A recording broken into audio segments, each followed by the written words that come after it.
नमस्कार प्यारे साथियों, एक बार फिर से आपका स्वागत करते हैं आपके अपने YouTube चैनल पर और मैं आपका अपना दोस्त सुभाष नायक। आज की हमारी जो क्विज है वो है शिक्षा मनोविज्ञान के अति महत्वपूर्ण प्रश्न। तो शुरू करते हैं आज की क्विज और आज की क्विज का पहला प्रश्न है, ऑटिज्म की सर्वप्रथम व्याख्या की। ऑप्शन नंबर ए ब्राउन ने, ऑप्शन नंबर बी फ्राइड ने, ऑप्शन नंबर सी लियो क्रेनर ने, ऑप्शन नंबर डी स्किनर ने। तो इस प्रश्न का राइट आंसर है ऑप्शन नंबर सी, लियो क्रेनर के दो या सिर्फ ओनली क्रेनर भी आ सकता है। तो ऑटिज्म की सर्वप्रथम व्याख्या की थी क्रेनर ने। नेक्स्ट क्वेश्चन है, निम्न में से प्राथमिक पुनर्बलन के रूप में प्रयोग हो सकता है। ऑप्शन नंबर ए प्रशंसा, ऑप्शन नंबर बी एक बिस्किट, ऑप्शन नंबर सी बहुत अच्छा और ऑप्शन नंबर डी कोई नहीं। प्राथमिक पुनर्बलन, जो पुनर्बलन होते हैं वो दो प्रकार के होते हैं, प्राथमिक और द्वितीयक। प्राथमिक पुनर्बलन वो होते हैं जो हमारे जीवन से जुड़े होते हैं, जो जैविक आवश्यकता होती है जीवन की, जैसे भूख प्यास। ठीक है, तो इस प्रश्न का राइट आंसर होगा ऑप्शन नंबर बी एक बिस्किट। नेक्स्ट है, स्कैफोल्डिंग की संकल्पना दी गई। ऑप्शन नंबर ए थॉर्नडाइक के द्वारा, ऑप्शन नंबर बी पावलोव के द्वारा, ऑप्शन नंबर सी वाइगोस्की के द्वारा, ऑप्शन नंबर डी स्किनर के द्वारा। तो इस प्रश्न का राइट आंसर है ऑप्शन नंबर सी वाइगोस्की के द्वारा। नेक्स्ट क्वेश्चन है, डिसग्राफिया है। ऑप्शन नंबर ए चलन क्षमता अक्षमता, ऑप्शन नंबर बी अधिगम अक्षमता, ऑप्शन नंबर सी दृष्टि दोष और ऑप्शन नंबर डी मानसिक अक्षमता। तो इस प्रश्न का राइट आंसर है ऑप्शन नंबर बी अधिगम अक्षमता। और डिसग्राफिया में कौन सी अधिगम क्षमता का ले करता है? लेखन अक्षमता, यानी जो बालक है वो सही तरीके से लेखन यानी लिख नहीं सकता। डिसग्राफिया है, डिसकैलकुलिया है, डिसलेक्सिया है, डिसलेक्सिया पढ़ने संबंधी, ठीक है, डिसकैलकुलिया गणना संबंधी कुछ अधिगम अक्षमताएं हैं।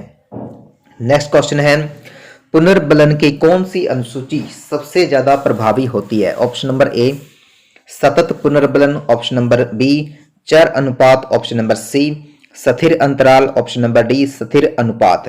तो इस प्रश्न का राइट आंसर है ऑप्शन नंबर बी चर अनुपात। नेक्स्ट प्रश्न है, किसने शिशुओं, यहां पर क्या है, किसने शिशुओं के मस्तिष्क को, यहां पर यह भी मिस प्रिंट हुआ है, मस्तिष्क को, यहां पर क्या है, मस्तिष्क को खाली स्लेट का है। किसने शिशुओं के मस्तिष्क को यानी दिमाग को खाली स्लेट का है? ऑप्शन नंबर ए डार्विन ने, option number B John Locke ने, ऑप्शन नंबर सी स्किनर ने और ऑप्शन नंबर डी थॉमस ने। तो इस प्रश्न का राइट आंसर है option B John Locke. Next question है, निम्न में से कौन सी व्यक्तित्व मापन की मनोविश्लेषणात्मक विधि नहीं है? ऑप्शन नंबर ए मुक्त साहचर्य, ऑप्शन नंबर बी साक्षात्कार, ऑप्शन नंबर सी शब्द साहचर्य और ऑप्शन नंबर डी स्वप्न विश्लेषण। तो इस प्रश्न का राइट आंसर है ऑप्शन नंबर बी साक्षात्कार। नेक्स्ट प्रश्न है, निम्न में से सबलीनता युक्त बालक के शिक्षण की एक विधि है। सबलीनता युक्त बालक के शिक्षण की एक विधि है। Option number A Braille, B PECS यानी PECS, C Taylor frame, D इनमें से कोई नहीं।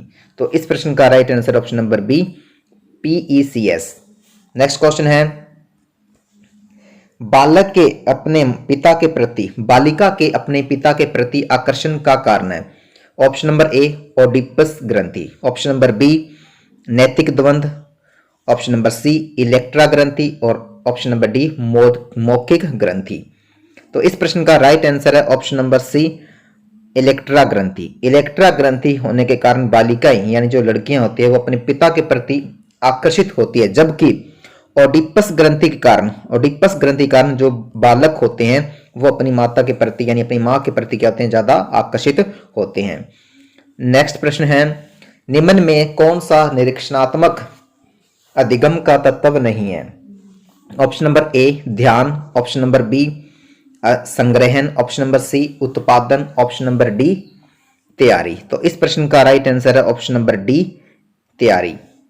नेक्स्ट प्रश्न है, साइट SITE साइट क्या है? Option number A TV channel, option number B उपग्रह अनुदेशनात्मक दूरदर्शन प्रयोग, ऑप्शन नंबर सी ए व बी, ए और ब दोनों, और ऑप्शन नंबर डी इनमें से कोई नहीं। तो इस प्रश्न का राइट आंसर है option number C, TV channel और उपग्रह अनुदेशनात्मक दूरदर्शन प्रयोग, ये दोनों ही साइट के अंतर्गत आते हैं। नेक्स्ट क्वेश्चन है, लिंगुआ फोन कैसा शैक्षिक उपकरण है? ऑप्शन नंबर ए दृश्य, ऑप्शन नंबर बी श्रव्य, ऑप्शन नंबर सी दृश्य और श्रव्य, ऑप्शन नंबर डी प्रिंट। तो इस प्रश्न का राइट आंसर है ऑप्शन नंबर बी श्रव्य। लिंगुआ एक श्रव्य शैक्षिक उपकरण माना जाता है। नेक्स्ट क्वेश्चन है, निम्न में से प्रक्षेपित सामग्री नहीं है? Option number A film, option number B film खंड, option number C bulletin board, option number D अपारदर्शी प्रक्षेपण। तो इस प्रश्न का राइट आंसर है option number C bulletin board. आगे वाला प्रश्न है, प्रशिक्षण व अभ्यास संबंधित है? ऑप्शन नंबर ए संज्ञानवाद से, ऑप्शन नंबर बी व्यवहारवाद से, ऑप्शन नंबर सी निर्मितवाद से, ऑप्शन नंबर डी सभी से। तो इस प्रश्न का राइट आंसर है ऑप्शन नंबर बी व्यवहारवाद से। प्रशिक्षण और अभ्यास व्यवहारवाद से संबंधित होते हैं। नेक्स्ट है, क्रिया प्रसूत अनुकूलन में पुनर्बलन निर्भर करता है? क्रिया प्रसूत अनुकूलन में जो पुनर्बलन है वो निर्भर करता है ऑप्शन नंबर ए उद्दीपक की प्रकृति पर, ऑप्शन नंबर बी अनुक्रिया, सॉरी यह अनुप्रिय नहीं है, यहां पर क्या है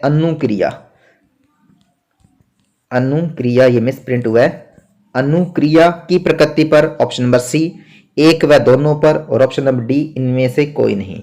तो इस प्रश्न का राइट आंसर है ऑप्शन नंबर बी अनुक्रिया की प्रकृति पर। नेक्स्ट प्रश्न है, प्रतिरक्षा क्या है? ऑप्शन नंबर ए उत्तरदायित्व का स्थानांतरण, ऑप्शन नंबर बी सचेतन व्यवहार, ऑप्शन नंबर सी प्रतिरक्षा विवाद का साधन, और ऑप्शन नंबर डी व्यक्तिगत रक्षा कवच। तो इस प्रश्न का राइट आंसर है ऑप्शन नंबर सी प्रतिरक्षा विवाद का साधन। नेक्स्ट क्वेश्चन है, अधिगम अभिक्रमित मॉडल के जनक है? अधिगम अभिक्रमित मॉडल के जनक है? Option number A Ausubel, option number B पियाजे, ऑप्शन नंबर सी हल, और ऑप्शन नंबर डी स्किनर। अधिगम अभिक्रमित मॉडल, तो इस प्रश्न का राइट आंसर है option number D Skinner. Next question है, सवय प्रत्यय विकसित होता है? ऑप्शन नंबर ए सवय धारणा से, ऑप्शन नंबर बी लोगों की धारणा से, ऑप्शन नंबर सी सवय धारणा तथा लोगों की धारणा से, और ऑप्शन नंबर डी बुद्धि से। तो इस प्रश्न का राइट आंसर है ऑप्शन नंबर सी सवय धारणा और लोगों की धारणा से। नेक्स्ट है, गोलमैन का नाम लिया जाता है, यानी गोलमैन है वो किस विषय के लिए यानी किस योगदान के लिए फेमस है, प्रसिद्ध है?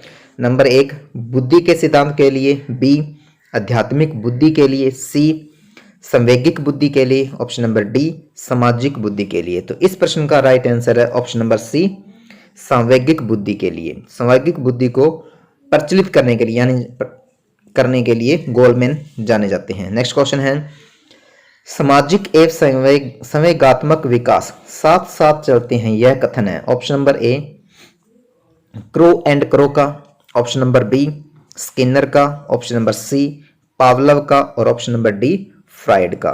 तो इस प्रश्न का राइट आंसर है option number A crow and crow का। नेक्स्ट क्वेश्चन है, परंपरागत संबद्धता का सिद्धांत किसने दिया? परंपरागत संबद्धता का सिद्धांत किसने दिया? Option number A Pavlov, option number B Goleman, option number C Skinner, और ऑप्शन नंबर डी कोलसेनिक। तो इस प्रश्न का राइट आंसर होगा साथियों option number A Pavlov. Next question है, रॉबर्ट गेने ने अधिगम की कितनी परिस्थितियां बताई? अधिगम की कितनी परिस्थितियां बताई रॉबर्ट गेने ने? तो option number A 5, option number B 4, option number C 8, option number D 6। तो इस प्रश्न का राइट आंसर है ऑप्शन नंबर सी 8 परिस्थितियां। नेक्स्ट है, निम्न में से असत्य युग्म है? ऑप्शन नंबर ए वाटसन व्यवहारवाद, option number B John Dewey संरचनावाद, ऑप्शन नंबर सी जीन पियाजे संज्ञानवाद और ऑप्शन नंबर डी वर्दीमर गेस्टाल्टवाद। तो इन तीनों में ए वाटसन व्यवहारवाद के लिए जाने जाते हैं, ये ऑप्शन भी करेक्ट है। जीन पियाजे संज्ञानवाद, ये ऑप्शन भी बिल्कुल सही है युग्म। वर्दीमर गेस्टाल्टवाद, ये युग्म भी बिल्कुल सही है। तो इस प्रश्न का right answer option number B John Dewey संरचनावाद, ये युग्म असत्य युग्म है। नेक्स्ट क्वेश्चन है मनोविश्लेषण में जिस पर बल दिया जाता है वह है, ऑप्शन नंबर ए संचेतना पर, ऑप्शन नंबर बी अर्ध संचेतना पर, ऑप्शन नंबर सी अचेतना पर और ऑप्शन नंबर डी बहुचेतना पर। तो इस प्रश्न का राइट आंसर है ऑप्शन नंबर सी अचेतना पर। नेक्स्ट क्वेश्चन है निम्न में कौन सा वस्तुनिष्ठ प्रश्न है, ऑप्शन नंबर ए लघुरात्मक प्रश्न, ऑप्शन नंबर बी मुक्त उत्तर वाला प्रश्न, ऑप्शन नंबर सी सत्य या असत्य प्रश्न, ऑप्शन नंबर डी निबंधात्मक प्रश्न। तो इस प्रश्न का राइट आंसर है ऑप्शन नंबर सी सत्य या असत्य जो प्रकार वाले जो प्रश्न होते हैं वो वस्तुनिष्ठ प्रश्न की श्रेणी में आते हैं। नेक्स्ट है किसी परीक्षण की विश्वसनीयता जितनी अधिक होती है उसकी वैधता होगी, ऑप्शन नंबर ए अधिकतम, ऑप्शन नंबर बी बराबर, ऑप्शन नंबर सी सामान्य और ऑप्शन नंबर डी कम। तो इस प्रश्न का राइट आंसर होगा ऑप्शन नंबर ए अधिकतम।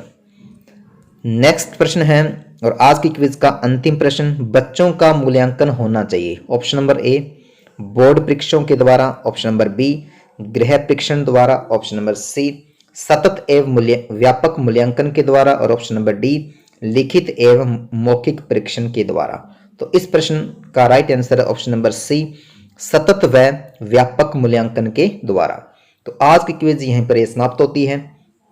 सभी को धन्यवाद।